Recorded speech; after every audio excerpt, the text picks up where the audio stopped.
In 2022, audiences met a Bruce Wayne who treated Gotham City like a punching bag. He was a scrappy, rage-fueled vigilante, acting as a blunt instrument of vengeance, operating in a world drenched in harsh shadows and bleeding red neon. Since that film hit theaters, the corporate reality surrounding the character has fractured.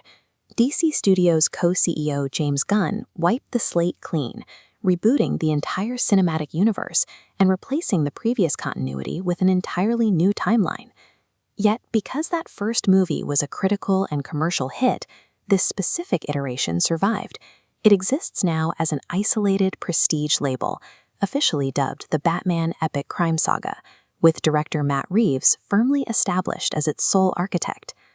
Now, leaked production evidence from the highly anticipated sequel points to a sharp aesthetic pivot. The scrappy chest plate has been replaced by a refined bat symbol, and that signature fiery red is giving way to cool, icy blue tones. This color shift signals an immense internal struggle for Bruce. He realized at the end of his first year that vengeance is insufficient. He wants to become a symbol of hope, but transitioning from a creature of the night to a beacon of light requires him to rethink exactly how he operates within Gotham. This diagram charts a massive real-world delay. The sequel won't hit theaters until late 2027, a 5-year wait. But look at the in-universe timeline mapped over it. The new film picks up just weeks after The Penguin, locking the story squarely into December 2022. This hyper-compressed schedule carries an immediate environmental consequence. Gotham City is now trapped in the freezing ice and snow of winter. The weather mirrors the character's psychology. Ice replaces the fiery, chaotic reds of the first film, with cold, reflective blues, demanding a much more calculated mindset from the world's greatest detective.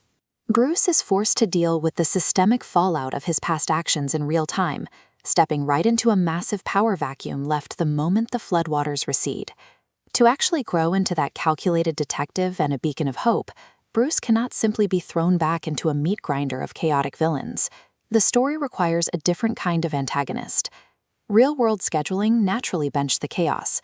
Barry Keoghan's Joker is kept out of the picture because the actor is committed to playing Ringo Starr in Sam Mendes's massive, multi-film Beatles biopics. Instead, a new, highly organized threat is stepping into the winter power vacuum: the Dent family.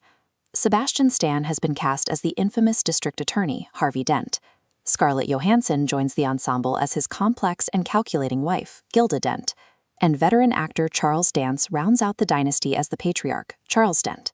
The Dents shift the conflict from street-level chaos to the city's political engine.